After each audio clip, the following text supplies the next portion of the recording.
جی کتاب العیدین ہے، عیدوں کا بیان، تو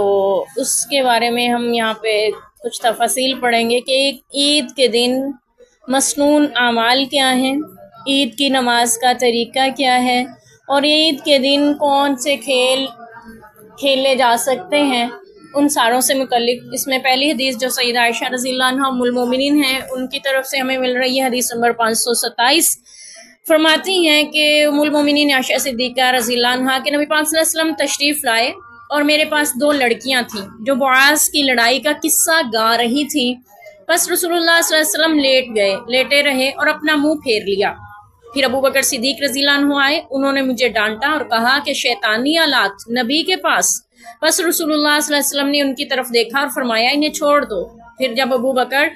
اپنے دوسرے کاموں میں لگ گئے تو میں نے ان دونوں لڑکیوں کو اشارہ کیا، وہ چلی گئیں۔ یہ عید کا دن تھا اور حبشی لوگ ڈھالوں اور برچھیوں سے کھیل رہے تھے، یا تو میں نے یا رسول اللہ صلی اللہ علیہ وسلم نے خود مجھ سے فرمایا کیا تو کھیل دیکھنا چاہتی ہے؟ میں نے عرض کیا جی ہاں، تو آپ نے مجھ کو اپنے پیچھے کھڑا کر لیا، میرا رخسار آپ کے رخسار کے ساتھ مس کر رہا تھا۔ آپ صلی اللہ علیہ وسلم فرماتے تھے کھیلو کھیلو اے بنی ارفدہ، یہاں تک کہ جب میں اکتا گئی تو آپ نے فرمایا بس، میں نے کہا جی ہاں، آپ نے فرمایا جائیے۔ یہاں پہ عیدین کے دن مخصوص کھیل کھیلنے کی اجازت ہمیں ملتی ہے۔ جتنے بھی کھیل ہیں، حدیث پاک میں آتا ہے کہ جتنے کھیل ہیں وہ سارے لغو، کچھ اس طرح سے الفاظ آتے ہیں سوائے تیر اندازی اور تیراکی وغیرہ کے یا گھڑ سواری، یعنی ایسے کھیل جن میں انسان کی جسمانی اور ذہنی نشوونما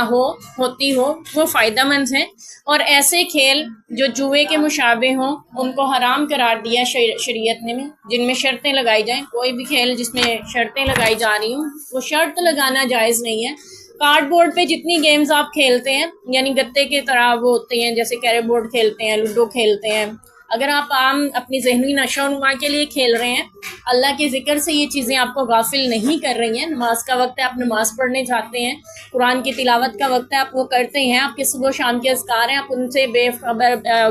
غافل ہو کے نہیں انہی کھیلوں میں لگے رہ جاتے، تو آپ ایسی کھیلیں کھیل سکتے ہیں، اس میں شرط نہیں لگائیں گے۔ آپ اگر شرط لگا لیا تو وہ جوئے کے اس میں چلا جائے گا۔ ہاں، آپ کی ذہن و نشو و نما کے لیے، آپ کی جسمانی نشو و نما کے لیے کھیل ضروری ہیں۔ تو یہاں پہ اس حدیث سے ہمیں ایک بات یہ بھی پتہ چل رہی ہے کہ کھیل کھیلے جا سکتے ہیں، ان میں اگر اللہ کے ذکر سے غافل کرنے والی کام شامل نہ ہو اور جوئے والی کوئی چیز نہ پائی جا رہی ہو۔ اور دوسرا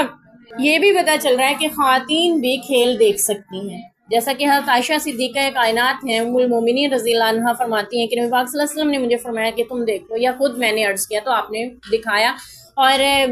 یعنی آپ کرکٹ میچ دیکھ سکتے ہیں، اس میں کوئی گناہ والی بات نہیں ہے، خواتین لڑکیاں، لیکن اس میں بھی یہ بات ہے کہ اپنے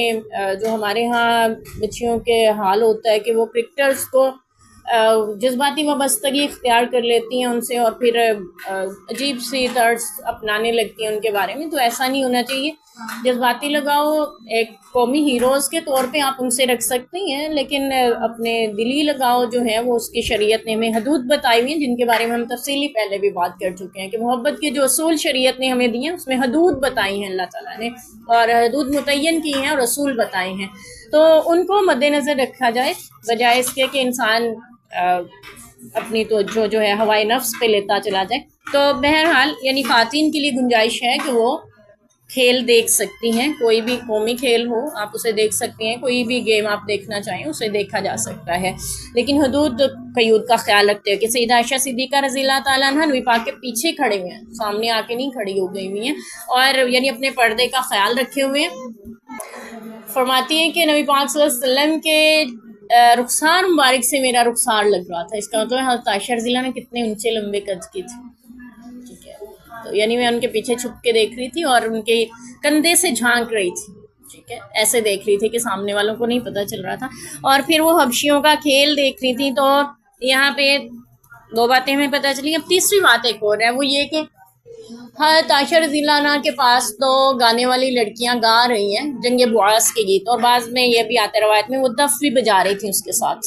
تو وہ گیت گا رہی تھیں، اور یعنی قومی جس کو ہم کہتے ہیں ملی نغمے،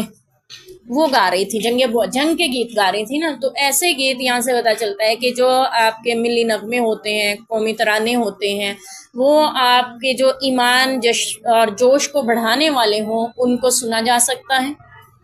اور ان کو پڑھا بھی جا سکتا ہے، جو آپ میں جہاد کا جذبہ ابھارنے والے ترانے ہوں. اور یہاں پہ دف کے استعمال کا بھی یعنی بعض اور روایات میں ذکر ملتا ہے. تو اسی وجہ سے حضرت ابو بکر صدیق رضی اللہ عنہ آئے تو انہوں نے ان کو ڈانٹا. تو آپ صلی اللہ علیہ وسلم نے فرمایا جانے دو، عید کا دن ہے. بعض روایت میں الفاظ بھی آتے ہیں یعنی عید کے دن کچھ ایسے شغل، کچھ ایسے حسین امتزاج کے ساتھ اگر آپ